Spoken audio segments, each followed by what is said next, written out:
TGPSC group 2కి సంబంధించి quick revision classes అనేవి జరగడం జరుగుతుంది. సో ఇందులో మెటీరియల్, టెస్ట్ సిరీస్, వీటితో పాటుగానే 5000 ప్లస్ ఎంసీక్యూస్ అండ్ పాయింటర్స్ని అందించడం జరుగుతుంది. సో దీని యొక్క ఫీజు 4999 ఉండేది. అయితే చాలామంది విద్యార్థుల రిక్వెస్ట్ మేరకు దీన్ని 999 రూపాయలకే అందించడం జరుగుతుంది. సో ఈ కోర్స్ అంతా కూడా ఆన్లైన్లోనే అందించడం జరుగుతుంది. ఇఫ్ ఇన్ కేస్ ఎవరికైనా దీని రిలేటెడ్ క్వరీస్ ఉంటే 9133517733కి కాల్ చేసి తెలుసుకోండి. Welcome to KPIAS, myself Manikanta. Telangana movement రిలేటెడ్గా ఎంసీక్యూ సిరీస్ అనేది మనం కంటిన్యూ చేయడం జరుగుతుంది. సో ఈరోజు ఇంకొన్ని ఎంసీక్యూస్ గురించి డిస్కస్ చేసుకుందాం.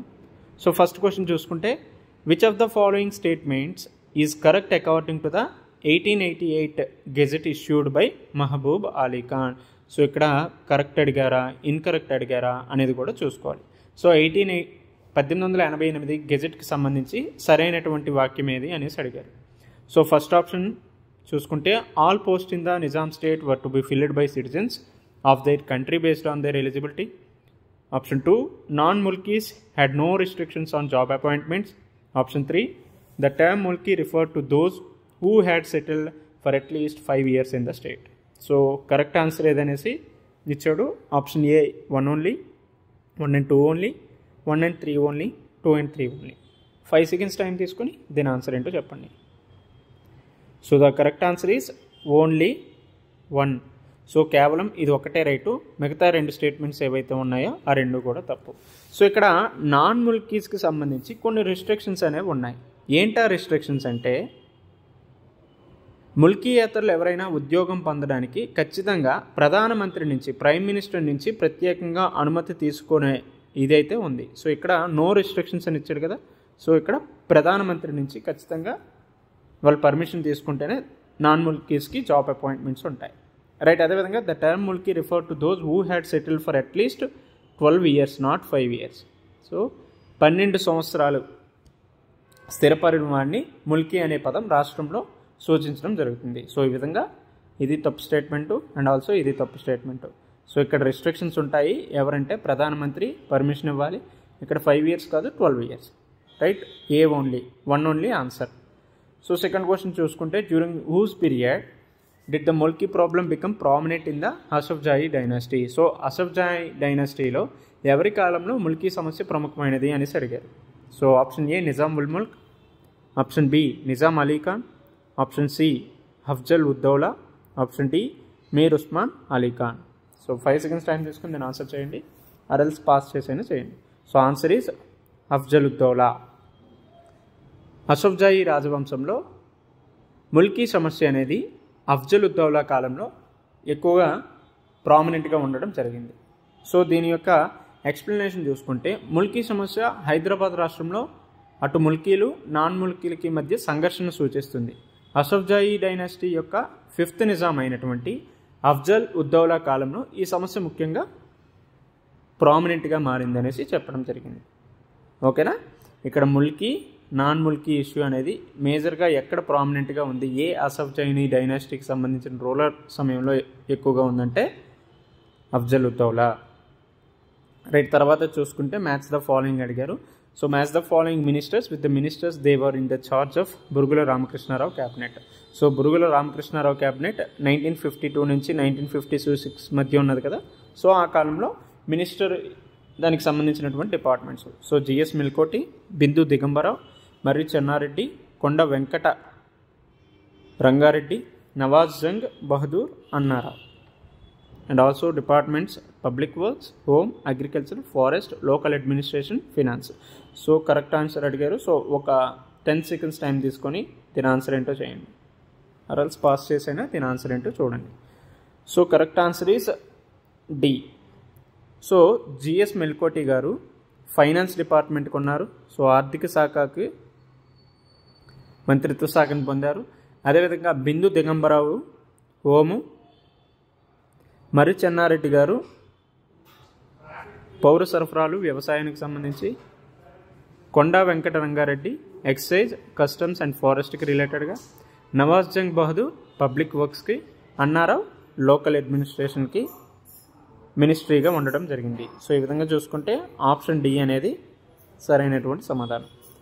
రైట్, తర్వాత క్వశ్చన్ చూసుకుంటే నాట్ ఓన్లీ ఈ 6 మినిస్ట్రీస్ అనే కాదు, మిగతా మినిస్ట్రీస్ని కూడా మనం చదువుకోవాలి. ఫర్ ఎగ్జాంపుల్ విబి రాజు అవ్వచ్చు.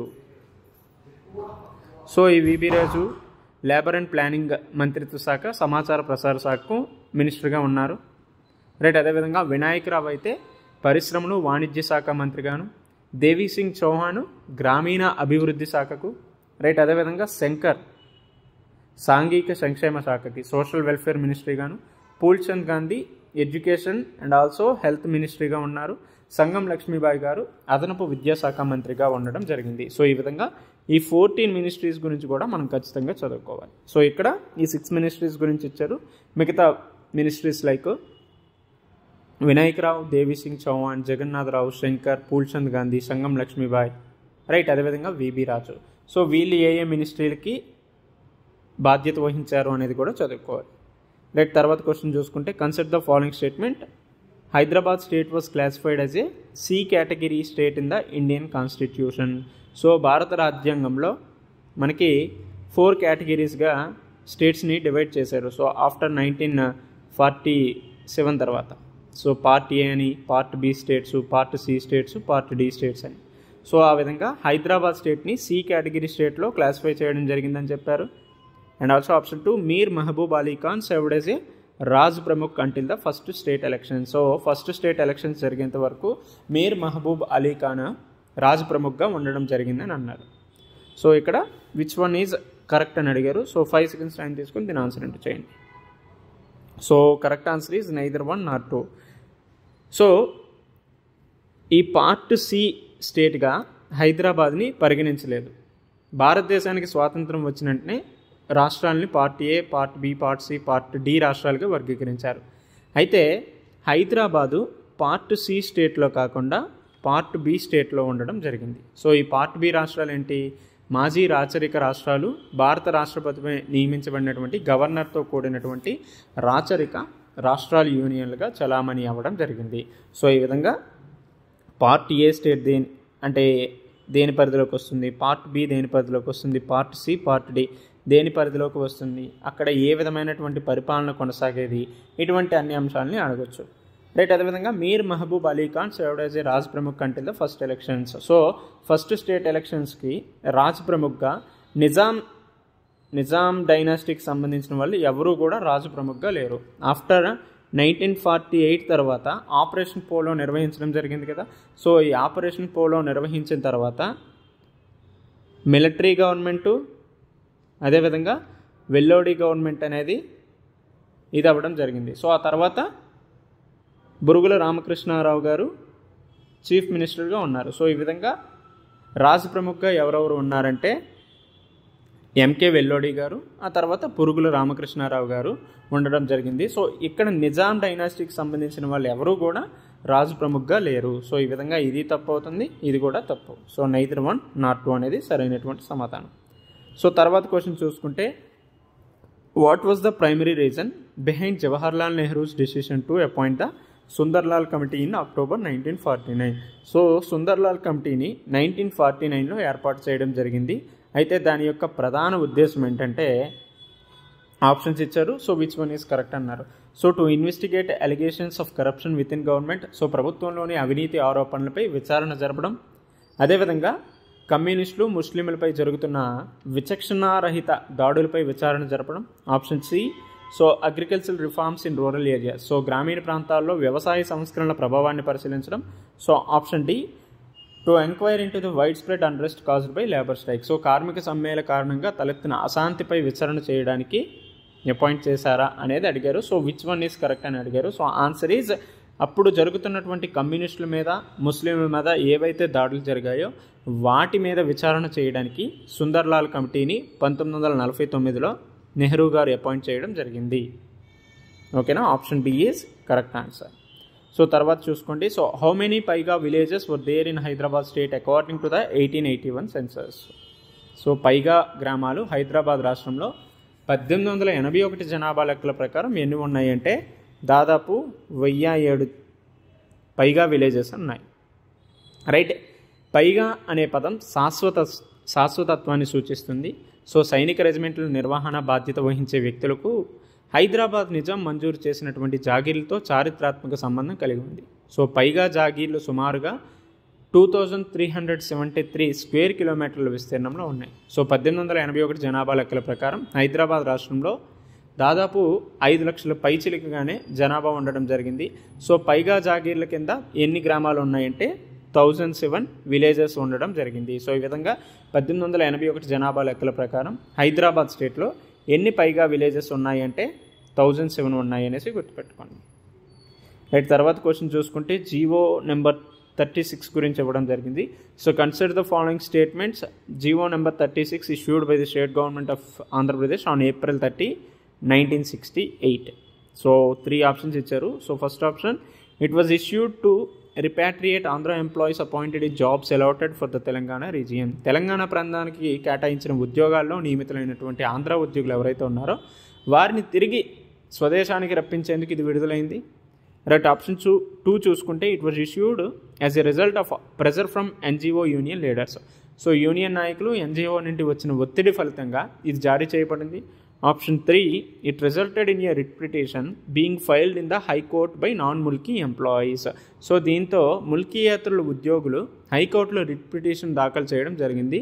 సో ఈ 3 ఆప్షన్స్ ఇచ్చారు. సో ఇందులో ఏది సరైనది, ఏది కరెక్ట్ అని అడిగారు. సో ఆప్షన్ అన్ని స్టేట్మెంట్స్ కూడా సరైనటువంటివే. సో April 30, 1968న ఈ జీవో నెంబర్ 36ని విడుదల చేశారు. సో ప్రత్యేకంగా తెలంగాణ ప్రాంతానికి కేటాయించిన ఉద్యోగుల్లో నియమించబడినటువంటి ఆంధ్ర ఉద్యోగులు ఎవరైతే ఉన్నారో వాళ్ళని స్వదేశానికి పంపించడం, అంటే ఆంధ్ర ప్రాంతానికే మళ్ళీ పంపించడం అనే ఉద్దేశంతో ఏర్పాటు చేశారు. రైట్, అదేవిధంగా మెయిన్గా అక్కడ ఉన్నటువంటి NGO union leaders, non governmental organisation union leaders ఎవరైతే ఉన్నారో వాళ్ళ ఒత్తిడి కారణంగా ఇది జారీ చేయబడింది. రైట్, అదేవిధంగా ముల్కీయేతరుల ఉద్యోగాలు, సో ఈ నాన్ ముల్కీస్ ఎవరైతే ఉన్నారో ఈ నాన్ ముల్కీ ఎంప్లాయీస్ వాళ్ళ హైకోర్టుకి వెళ్ళడం జరిగింది. సో రిట్ పిటిషన్ వేశారు. సో వీటికి అనుగుణంగా ఈ 3 అంశాలకి అనుగుణంగానే జీవో నెంబర్ 36ని రిలీజ్ చేయడం జరిగింది. సో ఈ జీవో నెంబర్ 36లో ఏ అంశాలు ఉన్నాయి, ఇటువంటివన్నీ కూడా మనం ఫర్దర్గా వచ్చే ఎంసీక్యూస్లో డిస్కస్ చేసుకుందాం. సో నెక్స్ట్ క్వశ్చన్ చూసుకుంటే, consider the following statements about the public employment act 1957. So public employment act 1957లో ఈ క్రింది పెట్టినను పరిగణించండి అన్నారు. So which one is correct అని అడిగారు. సో ఫస్ట్ చూసుకుంటే section 3 of the act. So ఈ సెక్షన్లో, ఈ చట్టంలో 3వ సెక్షన్ ఏదైతే ఉందో తెలంగాణ స్థానికులకు కొన్ని సర్వీసుల్లో నియామకాలు పొందేందుకు ప్రత్యేకంగా అవకాశాలను కల్పించింది. Option 2, justice Chennappareddy declared section 3 of the act was void. So justice Chennappareddy garu చట్టంలో 3వ సెక్షన్ ఏదైతే ఉందో అది చెల్లదని ప్రకటించడం జరిగింది. So which one is correct అని అడిగారు. So 1 only, 2 only, both A and B, neither A nor B. So answer is 2 కూడా కరెక్టే. సో ఈ సెక్షన్ 3లో ఏ అంశాలు ఉన్నాయంటే తెలంగాణ స్థానికులకు కొన్ని సర్వీసుల్లో నియామకాలు పొందేందుకు ప్రత్యేకంగా అవకాశాలను కల్పించడం జరిగింది. అయితే ఇది రాజ్యాంగంలో ఉన్నటువంటి ఆర్టికల్ 16+3కి వ్యతిరేకంగా ఉంది కాబట్టి దీన్ని తొలగించడం జరిగింది అనేసి జస్టిస్ చెన్నప్పారెడ్డి గారు ప్రకటించడం జరిగింది. సో ఈ విధంగా justice Chennappareddy section 3 declared as void అనేది రైట్ ఆన్సర్. అండ్ ఆల్సో దీనికి సంబంధించి సెక్షన్ 3లో ఏ అంశాలు ఉన్నాయో అది కూడా సరైనటువంటి సమాధానమే. So both A and B అనేవి 2 కూడా సరైనటువంటి అంశాలే. రైట్, ఈ విధంగా టీజీపీఎస్సీ గ్రూప్ 2కు సంబంధించి తెలంగాణ మూమెంట్ని మనం చదువుకుంటాం. సో ఫర్దర్గా వచ్చే 1 వీక్లో కూడా మనం తెలంగాణ మూమెంట్, తెలంగాణ ఉద్యమానికి సంబంధించినటువంటి ప్రశ్నల గురించి డిస్కస్ చేసుకుందాం. సో ఐ హోప్ అందరూ మంచిగా చదువుతున్నారని అనుకుంటున్నా. సో రేపు మళ్ళీ వీడియోలో కలుసుకుందాం. Until then take care, bye.